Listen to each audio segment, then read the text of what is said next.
سلام دوستان. امروز قرار است یکی از قابلیت‌های جدید و فوق‌العاده جمنای را بررسی کنیم. ستوری بوک. این ویژگی به شما امکان می‌دهد فقط با چند کلیک یک داستان کامل بسازید، همراه با متن، تصویر و طراحی اختصاصی. با استفاده از این ویژگی، شما به ساده گیم می توانید چینل یوتیوب خود را بسازید. خب، بریم سراغ آموزش. اول وارد حساب کاربری گوگل جمینای می شویم. از منوی ابزارها، گزینه ستوری بوک را انتخاب می کنیم. حالا کافی است ایده یا موضوع داستان خود را وارد کنید. اینجا خود برنامه نمونه برای ساخت کتاب دارد. ما این را برای نمونه استفاده می کنیم.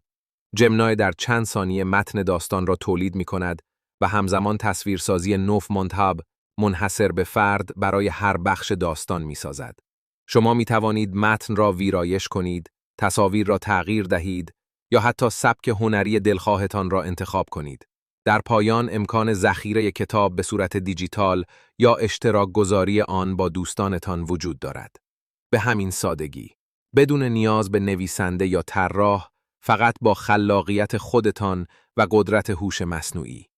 آکیتو در آستانه در ایستاده بود و آخرین جعبه را در دست داشت. خانه بوی کیک تازه پخته شده مادرش را میداد، عطری آشنا و دلگرم کننده. او به داخل نگاه کرد، جایی که تمام خاطرات کودکیش در هر گوشه و کنار آن پنهان شده بود. زمان خداحافظی فرا رسیده بود، زمان برداشتن اولین قدم به سوی دنیای بزرگسالی. آپارتمان جدیدش ساکت بود، خیلی ساکت. نور خورشید از پنجره بزرگ روی زمین خالی میتابید و گرد و غبار را در هوا نمایان میکرد. جعبه‌ها مانند کوههای کوچک مقوایی در اطراف او قرار داشتند و هر کدام یادآور این بودند که او چقدر از خانه دور است. او آهی کشید و احساس کرد که در این فضای بزرگ خیلی کوچک است. اولین چالش. اگر این آموزش برایتان مفید بود، کانال را دنبال کنید تا آموزشی بعدی را از دست ندهید.